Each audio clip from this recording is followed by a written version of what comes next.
I am truly saddened to hear about the loss of Zig Ziglar. Zig Ziglar, he was simply the best. I cannot think of a single speaker out there, motivational speaker, sales speaker of any sort, who was not inspired by what Zig Ziglar brought to the business. He not only taught us about speaking skills and how to deliver a powerful message, but he also taught us to bring our humanity into what we're talking about.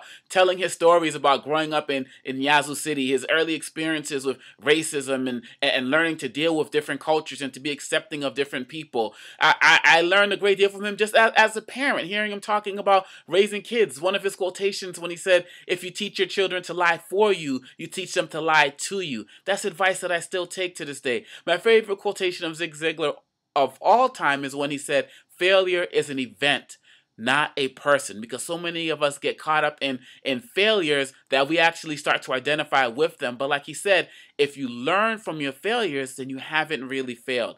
There are so many people out there who can learn from the example of Zig Ziglar. By the time I developed the courage to actually reach out and try to meet him and thank him personally, he was too ill to have a meeting with me, but his family expressed a gratefulness that I had reached out. And for me, that was the least I can do, because he inspired us across the globe. He came from very humble beginnings to do work with presidents and secretaries of states and business leaders across the globe. There is not a single person that I can think of who has a story more inspiring than Zig Ziglar.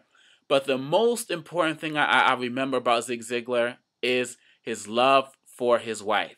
The way he would speak so passionately about his wife, that is something that I want to emulate in my own relationship with my wife. So if you did not know Zig Ziglar, I encourage you to get on the internet, download the free podcast, go out and get his books, go on YouTube, listen to this man. This man gave life lessons. He was much more than a speaker. He was a messenger. He was a messenger of hope. He was a messenger of bringing people together. And most importantly, he practiced what he preached. And that is why so many people are mourning his loss, from the hip-hop community to the professional speaking world. Before I ever even knew Zig Ziglar, in hip-hop we had a term, get a checkup from the neck up. I didn't realize that came from Zig Ziglar. He inspired the planet, and I just have to say to Zig Ziglar, rest in peace, and my condolences to your family. You are simply the best.